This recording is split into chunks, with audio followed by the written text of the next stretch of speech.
কিন্তু যুবকটি শোনে না। হাতের ছোরাটা আমূল বসিয়ে দেয় বুড়োর বুকে। উফ, কি রক্ত!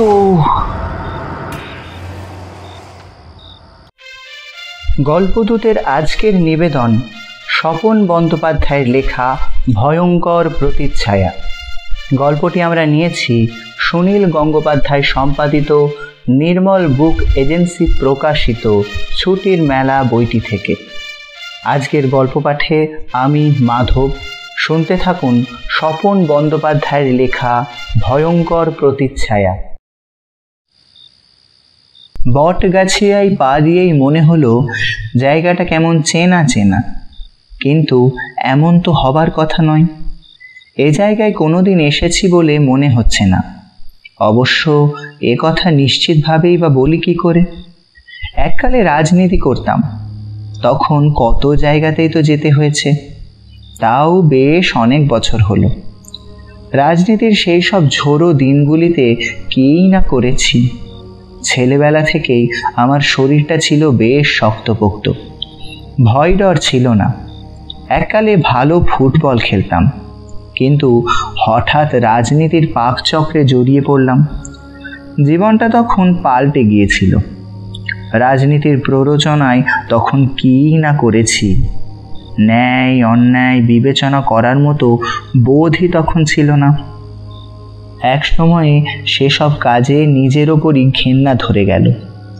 এ সময়েই হঠাৎ একটা চাকরি পেয়ে গেলাম, সেই সুদূর কর্ণাটকে। সব ছেড়ে চলে গেলাম সেখানে। অনেকগুলো বছর সেখানে কাটল। তারপর আবার ফিরে এসেছি কলকাতায়। মাত্র কয়েক মাস হলো। কোম্পানির এখানকার অফিসে আমি এখন এক দায়িত্বশীল কর্মচারী, কিন্তু তাই বলে অতীত আজও আমার পিছু ছাড়েনি। মাঝে মধ্যে ঘুমের মধ্যে দুঃস্বপ্ন হয়ে হানা দেয়, বিশেষ করে সেই স্বপ্নটা যার অর্থ কোনো দিন আমি খুঁজে পাইনি। স্বপ্নটা বড় অদ্ভুত, বারবার আসে। স্বপ্নটা এই রকম: একটা ভাঙা চোরা পুরনো ঘর, এক কোণে জীর্ণ খাটে এক বুড়ো শুয়ে ঘুমোচ্ছে। হঠাৎ ঘরে ঢুকলো এক যুবক। কি বিভৎস তার চেহারা! চোখ দুটো জ্বলজ্বল করছে আগুনের মতো। তার হাতে একটা ধারালো ছোরা, সেটা বাগিয়ে ধরে ধীরে ধীরে এগিয়ে আসছে বুড়োর দিকে। বুড়ো যুবকটিকে দেখে ভয়ে চেঁচিয়ে ওঠে, কি যেন বলতে চায়, কিন্তু যুবকটি শোনে না। হাতের ছোরাটা আমূল বসিয়ে দেয় বুড়োর বুকে। উফ, কি রক্ত! তারপরই ঘুম ভেঙে যায়। বিছানায় উঠে বসে দরদর করে ঘাম। একই স্বপ্ন ঘুরে ফিরে এসে রাতের পর রাত ভয় দেখায় আমায়।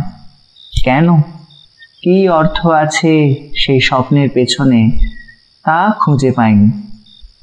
আমার অফিসের দুই বন্ধুদের মধ্যে যাদের বলেছি, তারা হেসে উড়িয়ে দিয়েছে। বলেছে নিশ্চয় এ ধরনের দৃশ্য কোনো টিভি সিরিয়ালে দেখেছি অথবা কোনো সিনেমায়। সেটাই নাকি চেপে বসে আছে মনের মধ্যে। কিন্তু না, এমন কোনো দৃশ্যের কথা তো মনে পড়ে না। তবে অতীত জীবনে এ ধরনের বেশ কিছু নিষ্ঠুর ঘটনার মুখোমুখি যে হয়েছি, তা আমার আজকের বন্ধুরা তো জানে না। কিন্তু সেসব স্মৃতি আর মনে আনতে চায় না। স্বপ্নটাও মন থেকে মুছে ফেলতে চায়, কিন্তু পারি না। মাঝে মাঝেই ঘুরে ঘুরে আসে। বিনোদ, আমরা বিয়ে বাড়ির কাছাকাছি পৌঁছে গেছি। ওই দেখ প্যান্ডেল, সানাই বাজছে। বন্ধুদের কথায় চমক ভেঙে তাকালাম। ঠিকই, নিমাই মান্নার বাড়ির কাছাকাছি এসে পড়েছি আমরা। নিমাই মান্না অফিসে আমার সহকর্মী। ওর বাড়ি এই বটগাছিয়া গ্রামে। নিমাই এখান থেকে ডেলি প্যাসেঞ্জারি করে। নিমাই ওর ছোট ভাইয়ের বৌভাতে আমাদের কয়েকজনকে নেমন্তন্ন করেছে। সেই মতো আজ সন্ধ্যাবেলায় এসে পৌঁছেছি। ট্রেন থেকে নেমে ওর নির্দেশ মতো গ্রামের পথ ধরে হেঁটে চলেছি। নিমাই আমাদের দেখে খুব খুশি হলো। সবাইকে খাতির করে ভেতরে নিয়ে গেল। ওর ভাইয়ের নতুন বউয়ের সঙ্গে পরিচয় করিয়ে দিল। বেশ আনন্দে সময়টা কেটে গেল। এবার ফেরবার পালা। তখনই দুঃসংবাদটা পাওয়া গেল। বটগাছিয়া স্টেশন থেকে ডাউন লাইনের সব ট্রেন আজ রাতের মতো বাতিল হয়েছে। ডাউন লাইনে নাকি কি এক ভীষণ দুর্ঘটনা ঘটেছে শুনে উদ্বিগ্ন হলাম। তাহলে ফিরব কি করে? ইতিমধ্যে রাত বেশ হয়েছে, লাস্ট বাসও চলে গেছে। নিমাই বলল, আরে চিন্তা কি, একটা রাত না হয় আমার এখানে তোরা কাটিয়ে গেলি, কাল এখান থেকেই অফিস চলে যাবি। তোদের সকলেরই তো মোবাইল আছে, বাড়িতে বরং ফোন করে দে। অগত্যা আর তো কিছু করার নেই, কিন্তু মুশকিল হলো রাতে শোয়া নেই। কাজের বাড়ি, নিমাইয়ের অনেক আত্মীয় স্বজনে বাড়ি ভরে আছে, এখানে শোয়ার জায়গা পাওয়া মুশকিল। আমার অন্য বন্ধুরা বলল, ওই বাপ নেই, একটা রাত আমরা না হয় জেগে তাস খেলে কাটিয়ে দেবো। আমি ওদের কথায় সায় দিতে পারলাম না। আজকাল রাত জাগলে শরীর খারাপ হয়। নিমাই ব্যাপারটা বুঝে বলল, বিনোদের জন্য শোয়ার একটা ব্যবস্থা করতে পারি, অবশ্য সেখানে শুতে যদি ভয় না পাস। ভয় পাবো কেন? মানে আমাদের পাশেই সিংহদের একটা বাড়ি আছে, এখন সেখানে কেউ থাকে না, কিন্তু বাড়িটা জীর্ণ হলেও একতলায় একটা ঘর এখনো থাকার উপযোগী আছে। সিংহ পরিবারের কেউ যদি কখনো আসে ওই ঘরেতে থাকে, ঘরের চাবি আমার কাছেই ওরা রেখে গেছে। বেশ তো, সেখানে ভয়ের কি আছে? অবাক হলাম। না, তেমন কিছু নয়, তবে একটা আয়না। আয়না? হ্যাঁ, কেউ কেউ বলে সেটা নাকি ভুতুড়ে। ভুতুড়ে? হ্যাঁ রে বিনোদ, তবে সেটা ঢাকায় থাকে। এবার না হেসে পারলাম না, বললাম, একটা আয়না ভূতের ভয়ে ও ঘরে বাইরের কেউ থাকতে চায় না? এসব কথা কে রটিয়েছে বলো তো? নিশ্চয়ই ওই সিংহরাই, যাতে বাইরের কেউ ও ঘরে রাত কাটাতে না আসে। হ্যাঁ, আমারও তাই মনে হয়। নিমাই আমতা আমতা করে বলল, শোন নিমাই, আমি এককালে রাজনীতি করেছি, ভূত কিংবা ভগবান কাউকেই ভয় পাই না। আমি ওই ঘরেই রাত কাটিয়ে দেব, তুই ব্যবস্থা করে দে। কিন্তু আমার অন্য বন্ধুদের সেখানে নিয়ে যাওয়া গেল না। ওরা চারজনই পাক্কা তাসুরে, ইতিমধ্যেই তাস নিয়ে বসে পড়েছে। অগত্যা আমায় একাই যেতে হলো। সিংহদের একতলায় সেই ঘরটা বেশ বড়।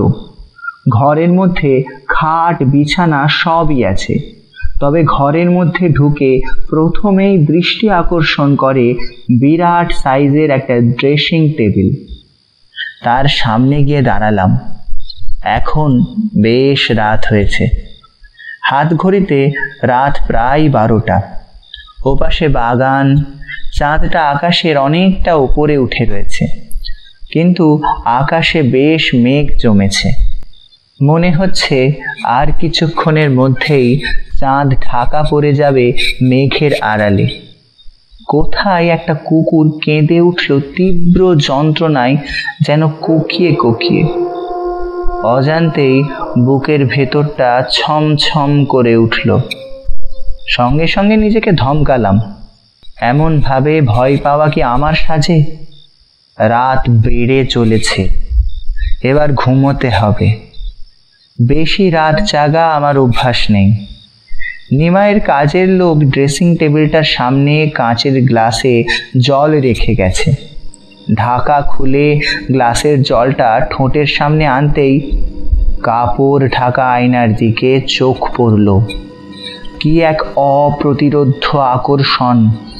আয়নাটা যেন আমায় টানছে। কে যেন আমার ভেতর থেকে বলছে, আয়না ঢাকা ওই পর্দাটা সরিয়ে ফেলতে। কি যেন এক রহস্য ওখানে অপেক্ষা করে রয়েছে আমার জন্য।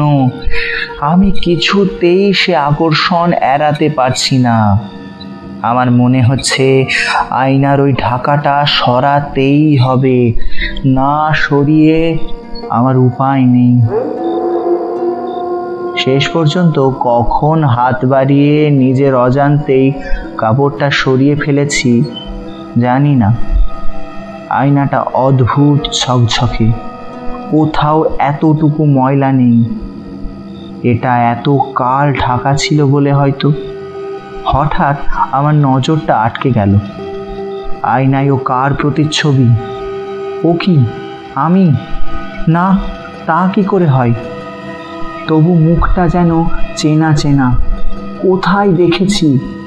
ওর পরনে একটা কালো ডোরা কাটা শার্ট, কালো প্যান্ট, এক মুখ খোঁচা খোঁচা দাড়ি, চোখের দৃষ্টি ক্রূর, হাতে একটা মস্ত ধারালো ছোঁড়া।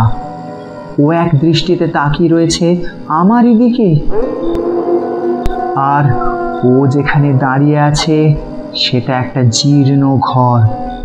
কিন্তু ওটা তো এ ঘরের প্রতিচ্ছায়া নয়। ঘরের শুধু একটা জীর্ণ ভাঙা খাট, তার উপরে পড়ে রয়েছে এক বৃদ্ধের শরীর। ওর বুক থেকে ঝরছে ফোঁটা ফোঁটা রক্ত। ওরা কারা? কাদের দেখছে এই আয়নায় প্রতিবিম্বে? সেই মুহূর্তে মনে পড়ে গেল, এদেরই তো স্বপ্নের মধ্যে দেখেছি। ওই বৃদ্ধকে এই যুবকের নিষ্ঠুরভাবে খুন করার দৃশ্যটা। তবে কি এখন আমি স্বপ্ন দেখছি? কিন্তু না, এই তো জেগে রয়েছি। হঠাৎ দৃশ্যটা বদলাতে শুরু করলো। খাটে শুয়ে থাকা ওই মৃত মানুষটা তার রক্তাক্ত শরীর নিয়ে উঠে দাঁড়াচ্ছে, এগিয়ে আসছে সামনের দিকে। ওর দু চোখে তীব্র ধিক্কার ভরা দৃষ্টি। সে দৃষ্টি আমার প্রতি নিবদ্ধ। কি যেন বলতে চায় ওই বৃদ্ধ, কিন্তু সেই নিষ্ঠুর যুবকটিকে তো আর দেখতে পাচ্ছি না। হঠাৎ নজর পড়ল নিজের দিকে। ঘরে অল্প আলোতেও বুঝতে অসুবিধা হলো না পোশাকটা আমার বদলে গেছে। আমার পরনে এখন কালো ডোরা কাটা শার্ট আর কালো প্যান্ট। হাতে এই ধারালো ছোড়াটাই বা এলো কোথা থেকে? তবে কি আয়নায় ওই প্রতিচ্ছবিটাই এখন আমি হয়ে গেছি? এই তো আমার গালে খোঁচা খোঁচা দাড়ি। মনে পড়ে গেল, সব মনে পড়ে গেল। সেই রক্তাক্ত রাজনীতির দিনগুলো। একবার এমন একটা ঘটনাই ঘটেছিল। আমার রাজনৈতিক প্রতিপক্ষের একজনকে খুঁজতে তার ঘরে ঢুকেছিলাম। ভাঙা চোরা জীর্ণ ঘর। সে সময়ে ঘরে ছিল শুধু তার বৃদ্ধ অসুস্থ বাবা। উফ, আমি আর মনে করতে চাই না সেই সব দিনগুলো। কিন্তু এ কি? আয়নার মধ্যে থেকে সেই বুড়োর জীবন্ত শরীর ক্রমেই এগিয়ে আসছে আমার দিকে। কি যেন বলতে চাই। ফোঁটা ফোঁটা রক্ত ঝরছে ওর শরীর থেকে। ওর মুখে এক বিষাক্ত ঘৃণার অভিব্যক্তি। ওহ না, আর সহ্য করতে পারছি না। একটা তীব্র ভয়ার্ত আর্তনাদ করে হাতের ছোড়াটা ছুঁড়লাম। ভীষণ ছন ছন শব্দ। তারপর আর কিছু মনে নেই। পরদিন যখন জ্ঞান ফিরল, দেখলাম আমি শুয়ে আছি নিমাই মান্নার বাড়ির একটা ঘরে। ওরা সবাই উদ্বিগ্ন হয়ে তাকিয়েছিল আমার দিকে। আমার জ্ঞান ফিরতে ওরা নিশ্চিন্ত হলো। তারপর ওদের মুখে শুনলাম ওরা আজ ভোরবেলায় সিংহদের বাড়ির একতলার ঘরে ঢুকে দেখেছে আমি ড্রেসিং টেবিলটার সামনে অজ্ঞান হয়ে পড়েছি। সারা ঘরে ছড়ানো ভাঙা আয়নার কাঁচের টুকরো। আমি জানি গত রাতে সে আয়না ভেঙেছে আমারই ছোড়া ধারালো ছোড়ার আঘাতে, কিন্তু সে ছোড়া ওরা খুঁজে পায়নি। ব্যাপারটার আসল রহস্য আজও আমার অজানা। তবে সে রাতের পর থেকে সেই ভয়ঙ্কর দুঃস্বপ্নটা আর আমার রাতে ঘুমের মধ্যে ফিরে আসেনি।